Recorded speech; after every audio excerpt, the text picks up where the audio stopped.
Okay, so the next 4 books that I want to recommend are going to be Merlin's War by Margaret Donner. If I pronounce that correctly, it could be Donner, not sure. The Battle Between the Family of Light and the Family of Dark. This is a very unique perspective, like coming from like an impartial and how do you say, unbiased view. Like it's like a third person, I guess, point of view, so that you can see both sides equally, and it's a very creative approach. And actually, I found it to be really fascinating. Like I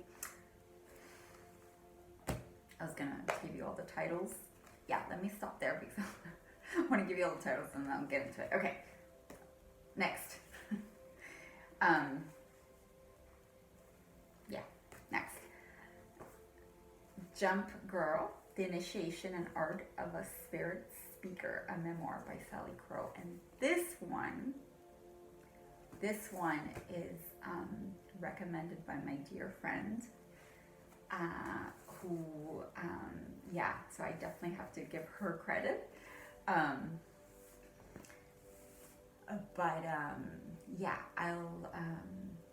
will, I think, tag her. Not sure, for privacy, I might not say her name here, but thank you, beautiful. You highly recommended this book, I remember a while back, and I said, I have to read that one, I have to. And so I got my hands on it, and sure enough, it's great, it got me hooked. So, Sally Crow, The Psychic Medium. Excuse me. Okay. Next will be Invisible Roots. Save the best for last. My favorite ones at the bottom. Invisible Roots, How Healing Past Life Trauma Can Liberate Your Present. Barbara Stone, with a foreword by Bernie Siegel. I don't know if I've been showing you the covers. That's that one. I don't think I showed you. Let me go backward. It's that one, Jump Girl. And the first one, Merlin's War. This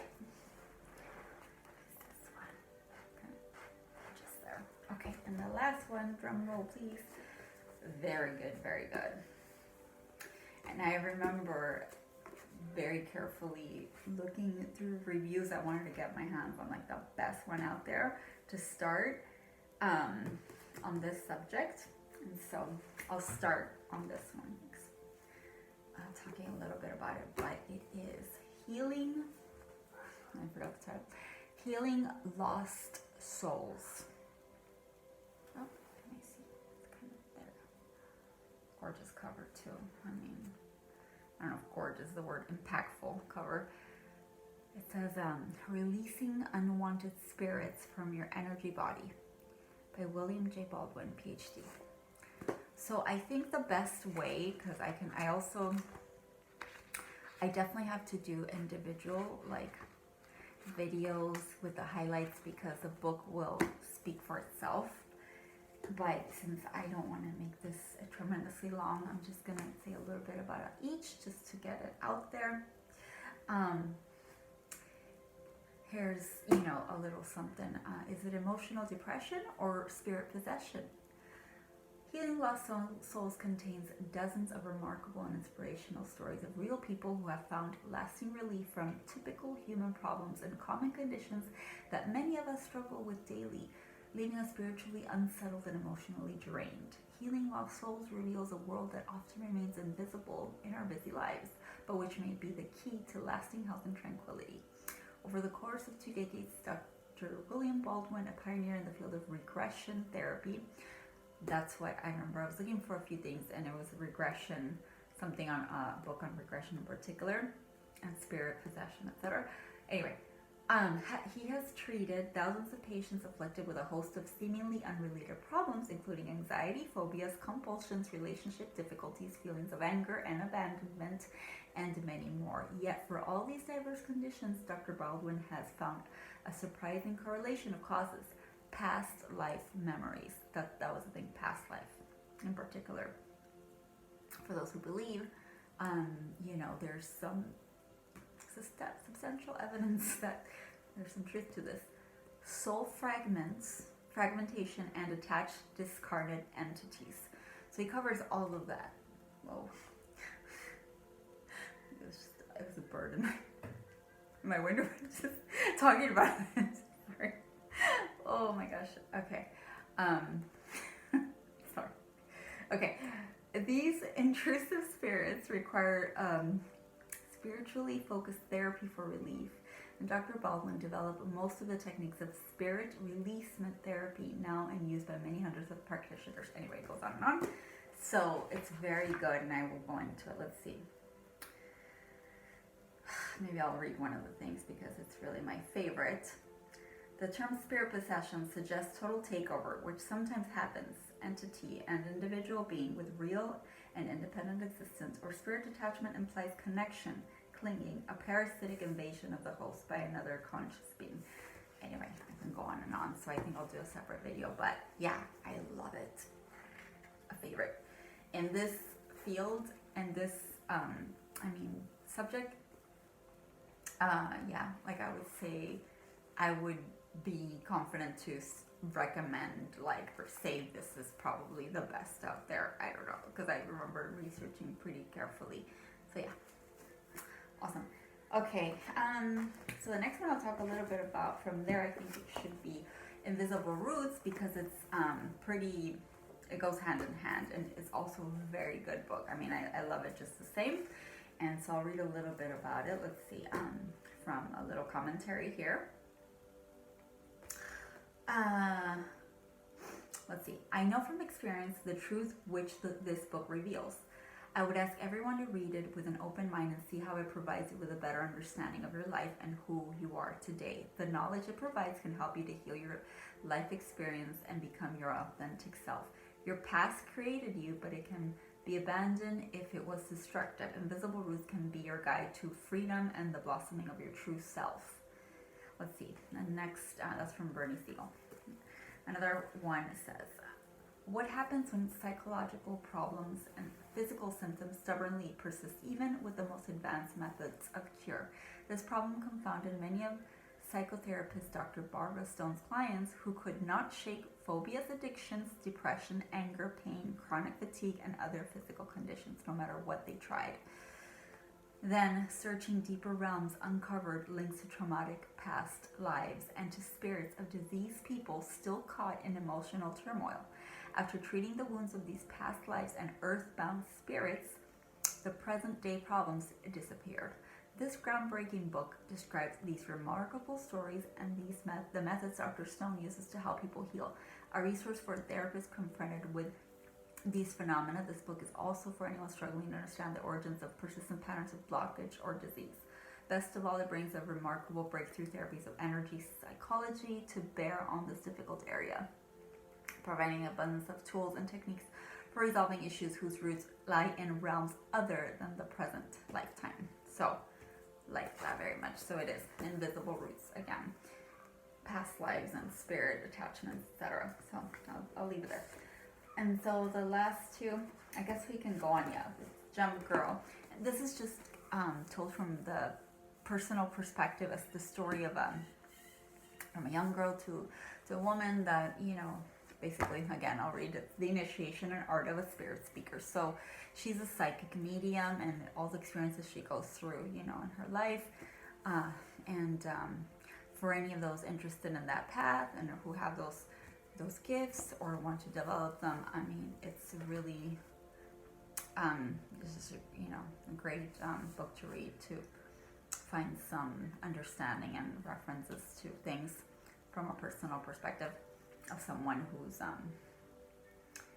who's gone, all the way in that path and, completely owned it and succeeded, found her joy and happiness by allowing it, she didn't have much choice anyway because it was very strong. So for those who have it that strong, really have no choice. So that it's a good perspective for anyone interested in the subject to understand also that path and those people with those abilities. Okay, so that's that for this one. And then lastly is going to be um, Merlin's War. Okay, so this one was really interesting. I didn't think, this one actually took me by surprise how like hooked I was.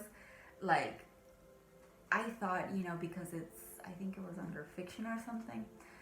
Um, I thought, okay, you know, I was browsing. I remember when I was browsing through some books that I really had to get, and this one I was like, you know, I don't have to, but it caught my attention. It was, I think, a recommendation based on some other one. Anyway, so I'm glad it popped up because I thought, okay, it's pretty interesting. I might learn something, and I love it because it connects a lot of the dots and blank like spaces, things that I'm interested in, and that I've learned, and you know, those like little just spots that you haven't filled. You're like, wait, but you have questions about it. I feel like it's like really answered all those little questions. Like, oh my god, oh that's right, okay.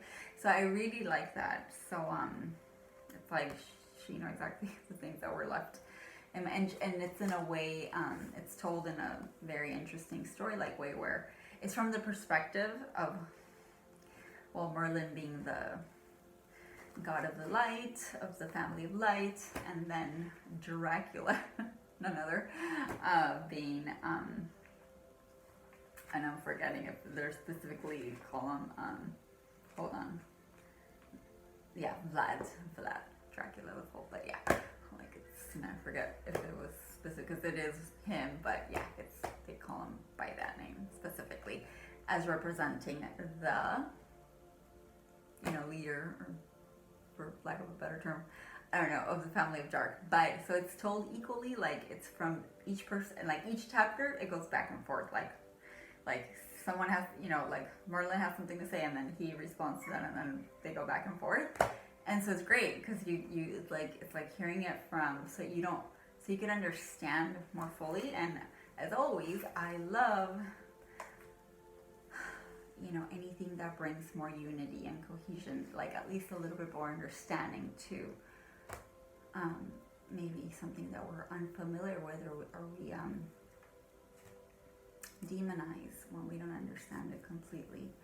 So whatever side you might be on, or if you even have a side, you know, and so, you know, whatever stand you might take, it's just pretty rich in information on all this talk about light and dark.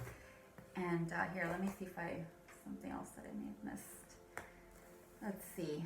It's more interesting, you know, reading straight from the book. Again, I've highlighted all of them. I will have to do individual videos sometime. Just, you know, reading off just the highlights. That would be more interesting. But let's see, maybe just one little commentary. Let's see. Merlin's War, the battle between the family of light and the family of dark, examines the fact that the history of the human race has been manipulated by a being so clever that we have had no idea he exists. In fact, he has hidden behind Lucifer. So a lot of terms here. It says, but Lucifer is not our devil. Much of what has been told the human race has been designed to keep the truth at bay. Whose purpose did it serve to keep the human race unaware of its own origin and ignoring huge pieces of obvious evidence because there is no logical explanation for it? It certainly did not serve the human race. Another commentary. Merlin is thought of by most humans as a simple embodiment of the wizard. Merlin's War reveals that he is much more. He is a powerful creator god who is responsible for creating the human template and seeding life on the earth. Moreover, Dracula is thought of as a fictional vampire when he is in fact the being we call Satan, responsible for creating war and chaos on earth and in other galaxies. There are 2 points of view to the story, and in order to be fair, author Margaret Donner has agreed to tell both sides. So that's